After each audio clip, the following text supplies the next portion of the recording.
मेरा साहब, मैंने आपके साथ होशियारियों में काम किया, आगा माजिद भी थे वहाँ पे, आप भी थे। आगा माजिद ने कभी आपको अदाकारी के या परफॉर्मेंस के दौरान सही थप्पड़ मारा है जो आपको फील हुआ हो कि माइम नहीं है? नहीं, कोई ऐसा नहीं हुआ। लगे भी तो माइम ना भी हो तो फिर भी हम उसको मतलब फील नहीं करते कि ठीक है, काम है, काम में हो जाता है। नहीं, वो एक सेगमेंट होता था ना आफ्ताब साहब के पास, ओए बादशाह, वो जिसमें आप आके कहते, तो मैंने अक्सर औकात देखा था कि आप काफ़ी देर वो ना सहलाते रहते थे अपने आप को। वो जब गुस्सा मेरे लगता था ना, तो फिर मुझे चोट आती थी। उसमें ये था कि एक तो होता है माइम करना। माइम ये नहीं होता कि ऐसे ला के मारना, वो माइम नहीं है। अच्छा। माइम होता है ऐसे ला के मारना, ऐसे ऐसे, इसको माइम कहते हैं। अच्छा, आप अब ईमानदारी से बताइएगा कि हमारे यहाँ कौन से ऐसे आर्टिस्ट हैं जो कि माइम नहीं करते? देखिए, ज़्यादा आर्टिस्ट हैं जो कि माइम वाले हैं और कम लोग हैं जिनके हाथ में माइम नहीं है।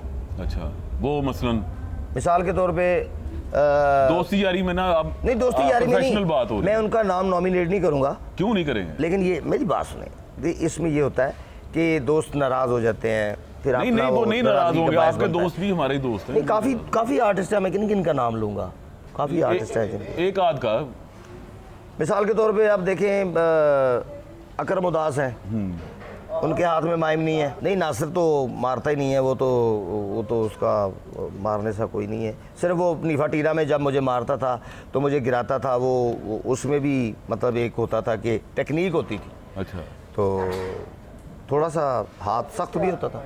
और किसके हाथ में नहीं है? यानी बबू राना भी है वहाँ पे, और भी बड़े आपने फनकार हनी अल बेला के साथ किया, सलीम अल बेला के साथ काम किया।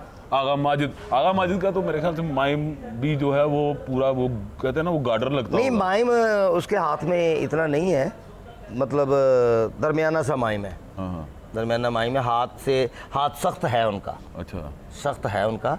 लेकिन ये होता ना कि जब बंदा परफॉर्म कर रहा हो ना, तो फिर थोड़ा सा हाथ उसमें पता नहीं चलता, जंबश सी या जोश आ जाता है। अच्छा, एक वाकया है, मुझे किसी ने बताया था कि आगा माजिद ने आपको ईंटें मारी थी। वो एक फार्म हाउस था, हमारे बड़े प्यारे दोस्त हैं, उनका कोई इवेंट था वहाँ पे, तो वो भी एक चेज़े की शक्ल थी। अच्छा। उसमें कोई नेचुरल नहीं था। तो मतलब वही आ जाती है ना बात कि कभी मुझे कहता है कि मेरा दिल दुखाते हो, तो मैं कहता हूँ कि मेरा दिल दुखाते हो। वो एक मज़ा मेरी, उसका नाम हम अपनी फील्ड में नाम देते हैं। तो ऐसे ना, मतलब वो मैं, हालांकि मारी नहीं उन्होंने ही, तो मुझे मारते तो फिर तो मुझे लगती, लेकिन वो ऐसे मतलब पीछे पीछे मेरे भागे, मतलब हंसी मजाक के साथ, फिर मैं आगे आगे, वो मेरे पीछे पीछे। अच्छा, मैंने देखा है कि आगा माजिद की जो बातें ना, आप उसको ना कवर करके निकल जा रहे हैं। नहीं, कवर नहीं करता। नहीं, मेरी बात सुने ना, मेरी बात सुने। कहने वाले ये भी कहते हैं कि आपको आफ्ताब साहब के पास, हारून रफीक साहब के पास और यहाँ पे आगा साहब ने काम दिलवाया। जी, आगा साहब, ठीक है, ये बात आगा साहब, ये पौधा आगा साहब के हाथों का लगा हुआ है। सलीम अल बेला साहब, नासिर चिनोटी, हनी अल बेला। एक बात तो ये है कि आप कह रहे थे कि मैं सबसे ज़्यादा सीनियर हूँ, ठीक है, तो फिर ये पौधा बार बार दूसरी क्यारियों में क्यों जा रहा है और ये फल क्यों नहीं दे रहा? ये आगा साहब कहते हैं। देखिए, ये आगा साहब का कसूर नहीं है इसमें, पौधे का कसूर है। पौधे का कसूर भी नहीं है, ये पौधे की किस्मत का कसूर है। अच्छा, क्यारी सही नहीं मिल रही, क्यारी सही नहीं मिल रही, ग्राउंड सही नहीं मिल रही। पहली ये मैं मिली थी। मस्तियाँ में आया हूँ। हाँ। अब मस्तियाँ में आया हूँ, मुझे बोलने का मौका मिला और मैं यहाँ फ्री हैंड होकर, टेंशन फ्री होकर काम कर रहा हूँ।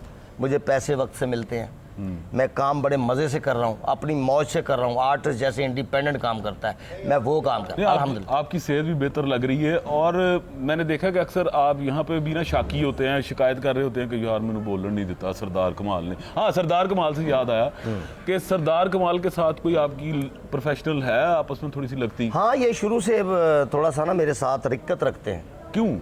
पता नहीं क्या, अब हर बात मेरे पे पंच, हर बात मेरी बुराई पे, मतलब कोई बुराई करके उसके पे पंच, कुछ मेरे बच्चों पे, कुछ मेरा एक दौर था, मेरा ज़माना था जो कि मुझे बनाया गया था कि ये कुछ ज़हनी पेशेंट है, फलां है, ये वो। लेकिन ये आर्टिस्ट का जो फील्ड होता है ना, आर्टिस्ट होता है या नहीं होता, आर्टिस्ट का मकसद ये है कि जब उसको स्क्रिप्ट दिया जाता है ना, आर्टिस्ट जब तक पागल ना हो ना, अब नॉर्मल ना हो, तब तक वो आर्टिस्ट मुकम्मल नहीं होता। एक पेपर मिलता है, मैं एग्जांपल देता हूँ, एक पेपर मिलता है, वो स्क्रिप्ट याद करता है, फिर वो अकेला हाँ तो मैंने वह गल कही सी तो मैंने उधर जाना था, अच्छा तो वो सब्जी लाने मोनोलॉग होता है, मोनोलॉग होता है, वो ज़बानी उसको जो है वो याद करता है, अच्छा उसको अपने जहन में रवियन लाता है। अच्छा। तो फिर अकेला बोल रहा होता है तो फिर जाहिर है लोग कहते हैं ये अच्छा, पागल है। ये भी है कि सरदार कमाल जब से मस्तियाँ छोड़ के गए हैं आप इजी हो गए हैं?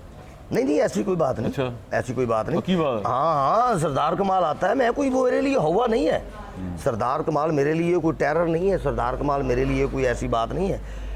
अल्हम्दुलिल्लाह जब ये एक स्टेज पे सब लोग खड़े होते हैं, चाहे वो सीनियर है चाहे जूनियर हो, उस वक्त कोई सीनियर जूनियर नहीं होता, उस वक्त सब एक जैसे होते हैं। नहीं, लेकिन यहाँ पे तो अजहर रंगीला आपसे ज़्यादा जो है वो टाइम ले जाते हैं। अजहर रंगीला तो देखिए वो फिल्म का आर्टिस्ट है, उसका ट्रैक अलहदा है, मैं उसको नहीं कहूँगा, बड़ा अच्छा बंदा है, एज एन इंसानियत अच्छा बंदा है। लेकिन आर्टिस्ट वो एक होता है कि आर्टिस्ट एक मखसूस होता है कि उसके पास 3 टेम्पो हैं, 4 टेम्पो हैं, 5 टेम्पो, अपने टेम्पो से काम लेता है, अपने वो परफॉर्म जितना टैलेंट अल्लाह ने दिया है उससे काम ले रहा है।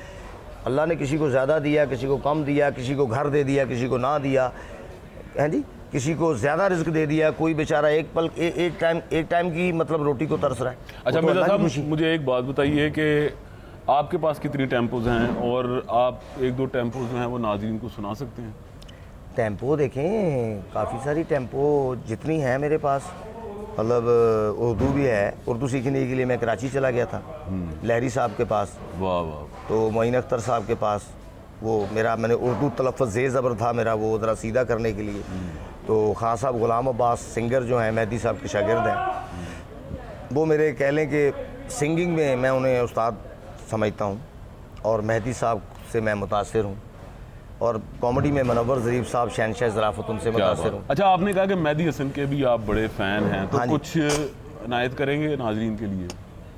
हाँ जी, हाँ खूब जी। बड़ा अच्छा है, मेहदी साहब के बहुत सारे सॉन्ग हैं, वो तो महान कलाकार थे, बिल्कुल। और वो ये लोग आसमानों के लोग हैं, ये बड़े शहजादे लोग थे, अपने काम के महान कलाकार थे। वाह वाह। तो मुझे बचपन से ही उनका गाना सुनने का और उनका गाने का बड़ा शौक़ पैदा हुआ। अच्छा, आप कह रहे हैं कि बचपन से ही आप मेहदी हसन को सुनते आ रहे हैं, तो वो तो उनकी उम्र ज़्यादा तो नहीं, आपसे 5-6 साल ही ज़्यादा होगी?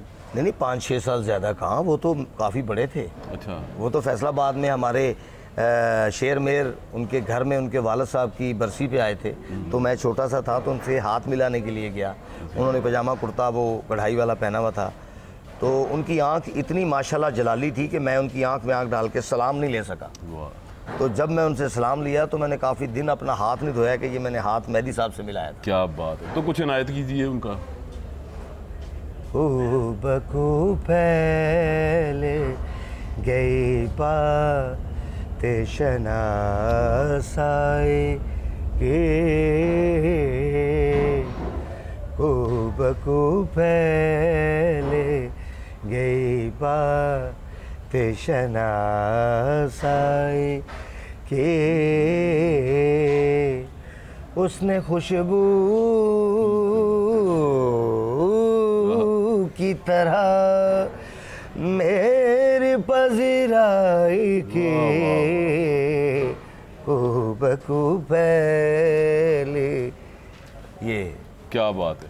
तो नाज़रीन, मेरे साथ थे अयूब मिर्ज़ा। आपने इनकी ज़ाती ज़िंदगी के बारे में भी सुना और फ़नी ज़िंदगी के बारे में भी सुना, और हम दुआगो हैं कि मिर्ज़ा साहब जो हैं वो हमारे साथ हमेशा इसी तरह रहें, सेहतमंद रहें, हंसते खेलते रहें, और गम और तकलीफ़ कभी इनके पास भी ना आए। बहुत शुक्रिया मिर्ज़ा साहब। अल्लाह आपको भी खुश रखे।